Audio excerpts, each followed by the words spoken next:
good morning, good evening. This is again Butch Bartolome, the Business Mentor blog over at Manila Times. You know, this morning, Sunday, we have a very young entrepreneurs. Now, siblings at that. They started a business out of hobby. And today we are here at Treeline Ales, right at Robinson's Magnolia, here at Emady, New Manila. And to tell us more about how they started the business, let me introduce to you the brothers, Gerrett and Garrick Lim. Hey, good morning to you. Morning. Thank you for, again, cheers. Okay, cheers. Tell us, Garrett, how did you begin this business of Treeline Ales? So we started actually as home brewers during the pandemic. So the first thing that happened during pandemic is a lot of businesses were forced to close down for a bit, Correct. or take a little bit of a break. Correct. And then the second thing that happened during the pandemic was that we had a liquor ban. So myself, as a beer drinker, I had a lot of time in my hands, and not only that, I had no access to alcohol. So what am I to do? It's almost like I was forced into this hobby. So with some encouragement from my wife, my family, I decided to start brewing my own beer at home. Mm-hmm. And then from there, we started, sharing with friends. And, I'm a little bit of a nerd, so I like learning every little thing about whatever I do. So in this case, it was beer. And I wanted to learn everything I could. So I wanted to keep brewing, keep improving. And slowly it came to a point where people were saying, this is really good. You could actually. So from your own brew, you asked your friends for like a feedback, right? Yes. I mean, am I doing it right? Yeah. Because for you, siguro okay ka na, di ba? I mean, you're okay. Your taste is there, but you want some testimonials, di ba? Yeah, and that said, I do appreciate the fact that free beer is always the best tasting beer. Okay, free beer, okay. But still, syempre, we're encouraged to see the feedback. And at that time, Garrick was still in Canada. And when I told him about, this little idea of doing a brewery, making beer, What did you tell yourself? Is my brother drunk already? Or what? He must be dreaming or what? I immediately said yes, because when we were both still in Vancouver in Canada, we were always we drink at all these breweries, and we would always talk. It's like, it would be really nice to open one of these places. But we were, I think at that point in time, we were still thinking how we'd open it in Vancouver because we were both living there. So in other words, in Vancouver, there are a lot of microbreweries. Oh yeah, every block has one. Every block? Every block has Okay. one. A lot is an understatement. So parang between the macro beer and the microbrewery, a lot of people would just do within their own community, right? Yeah, so it's definitely more of a neighborhood spot. It's kind of like similar to a cafe. People socialize there, gather there. I would even see people there at 11 a.m., kind of like us right now, with their kids, just drinking one. Hindi naman yun, not it's a social, for social, right? I mean, it's something that you want to be alone and that's it. But it's something that you enjoy, right? It could also be like reading a book or maybe even doing some work. Basically what you would do in a cafe, but doing it at a brewery. Yeah, this is very common, I guess, not just in North America, but also in Europe, right? Like, around the culture is like very public house or pubs. Correct. They go there, they have a beer, they relax, they do the crossword. So you started the brewery, okay? How was it during this? The building up, the planning. But you had an experience in setting up a brewery? No. Or just homebrew? Just homebrew, right? Homebrew, right? So, paano yun? Naging expanded na? Na-expand na yung ano? Ayan na yung deep of faith, kumbaga. Pero syempre, it was a lot of work. A lot of trial and error. A lot of sleepless nights as well. Sleepless nights. A lot of discussions between us, some heated. Yeah. But it was definitely a lot of a team effort, not just the two of us, but anyone that supported us. It's good. Once I remember one time when we finally managed to make one beer with our new system here, and just sitting down and drinking it. It's, I swear, the best tasting beer I've ever had. Wow! But the starting up, the laying out of all this, we will show them later on this microbrewery in your store.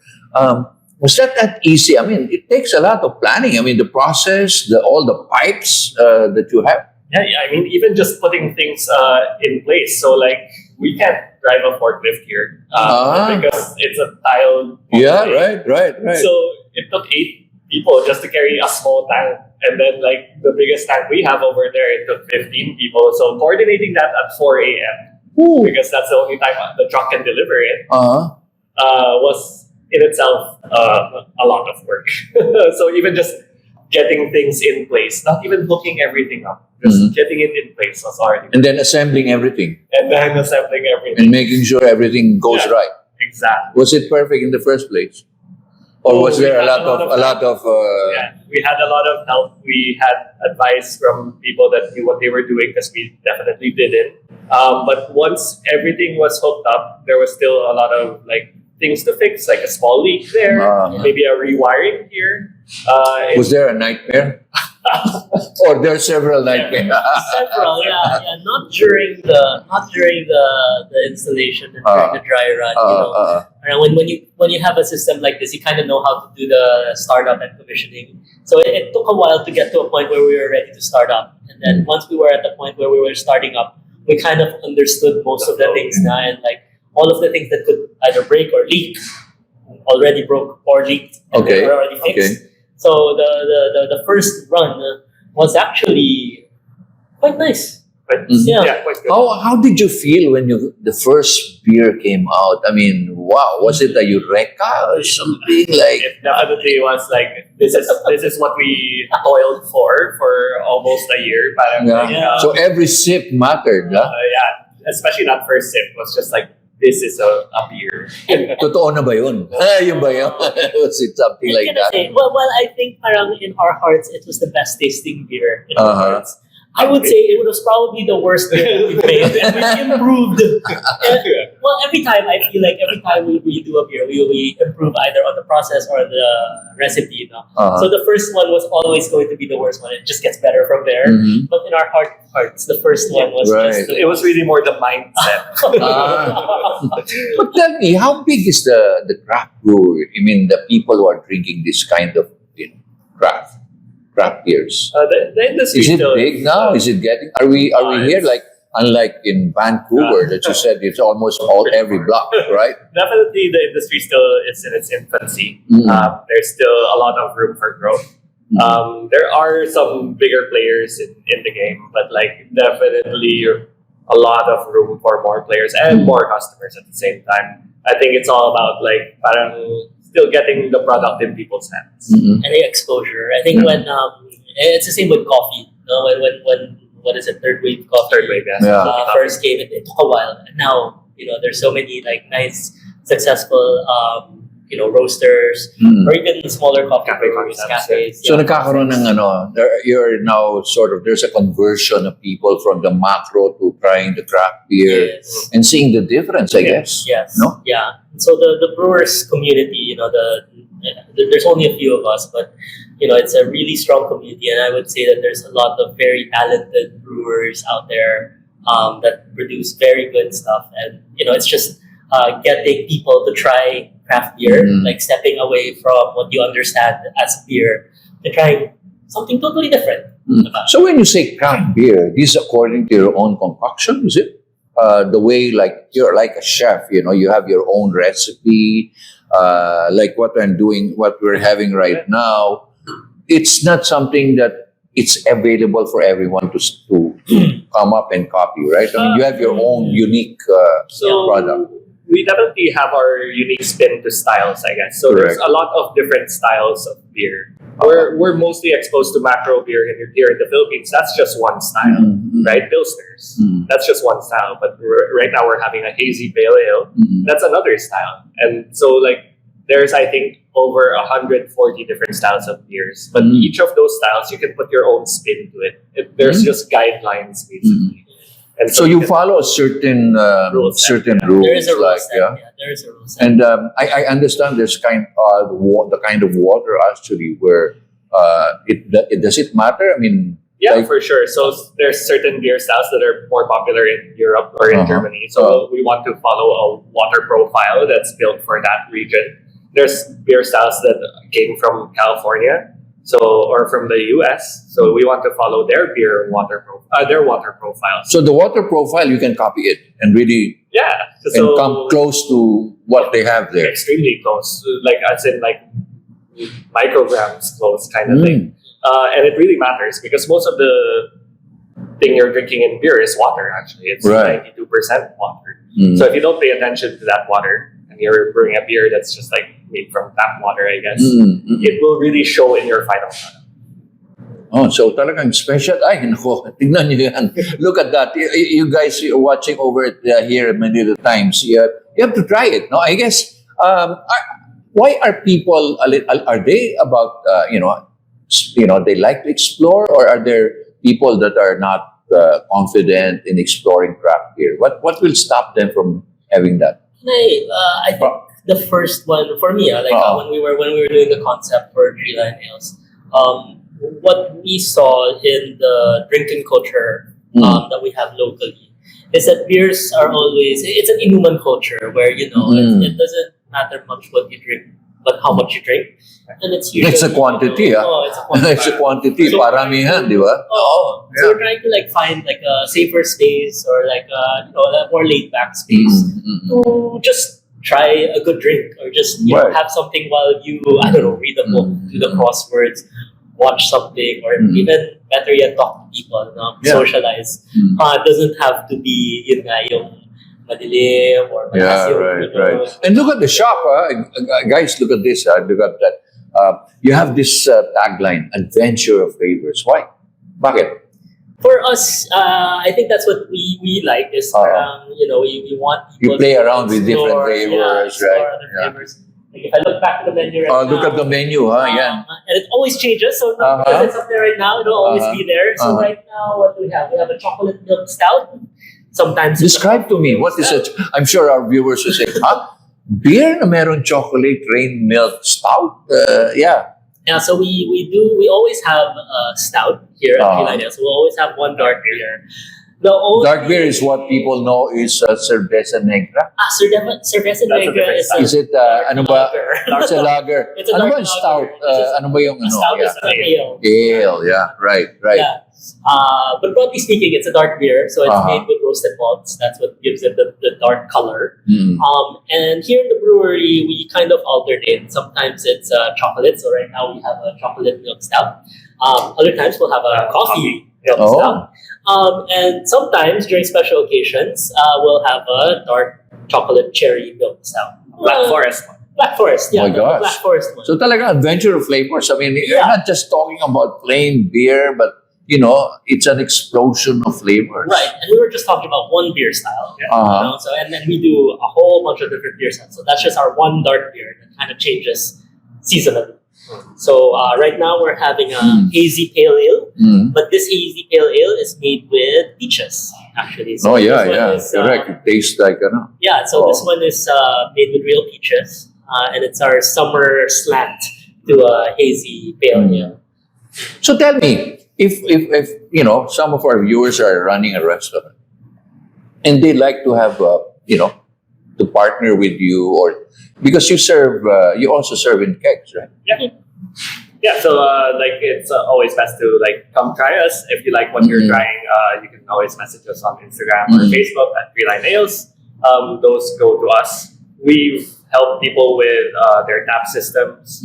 We can definitely point people towards the right direction on suppliers wise, or even even conceptualizing a whole beer together with we can collaborate on a beer if you're wanting a specific style. We can just hash it out and talk. And so you can customize as well. Yeah, that's the beauty of our craft brewery, of our smaller system. We're way more agile and able to do stuff like that. You won't be getting 200,000 plus liters of product. You'll get 100 liters, and if that works for you, that's great. If you want a bit more, we can still do a bit more. So this will also be good for events, right? Like you have a corporate events. They can probably get in touch with you and serve that kind of craft beer for their. We certainly do events. We'll do parties. Even outside of the brewery, we have a stand that we can put in weddings, things like that, where we bring fresh beer served in the tap for your guests. That will be fun. All right. So tell the viewers where they can get in touch with you aside from your Instagram. Here in Robinson's Magnolia, right? Yeah, so you can find us at Robinson's Magnolia at our tap room here in Quezon City. Besides that, in Instagram and Facebook. Yeah. Siguro, Garrett and Gerrit, you can show our viewers, sort of like a tour from this window. And so, tell us about this microbrewery that we're having right now. Yeah. Here, yeah. So you can see from our tap room on our window, like we have our brewing system. All of our beers are made in this system. So on one side here, the side closer to the window is the hot side. So there's like a kettle, there's a boiler, and then there's a hot water tank, and then those conical fermenters on the far side of the wall, those are fermenting beer right now. Yeah, they're basically yeast turning sugar water into alcohol and CO2 making beer. So the beer that you have right now, is this good for weeks or what? It depends on the style. So some of our core lineups, that batch will be gone within a month. Our more rare styles, our more specialty things, maybe 2 months. But our flavors change quite often. Okay. So Garrett, did you ever dream of this? Having this microbrewery that it's now a reality. It was definitely a dream. Right. And, it's wonderful to see it now. It's wonderful to speak to drinkers, enjoying the beers, and always nice to see smiling faces here at the tap room. That's right. So again, ladies and gentlemen, you have seen the brothers, their business, their Treeline Ales. Go and watch. Go and come here. No, what time do you open ba? We open at 3 o'clock every day, and then close at around 11 on the weekdays and 12 midnight on the weekend. Wow. So that will be fun. I guess this place gets full. What time? Friday, Saturday. Friday, Saturday, Sunday. And tell me, there was a story that you shared. Somebody who walked from Makati. Oh yeah, so we had a regular that would walk from Rockwell and then go walk back after he's had a few beers here. Yeah. Imagine how many kilometers is that? We're located at Hemadi, Quezon City. Yeah, we don't recommend it. I would not recommend it. Take a grab. Fantastic. So you really walked and just to have this kind of Treeline Ales. Regularly. Yeah, it's very impressive. I guess some people are better at are very dedicated to their fitness.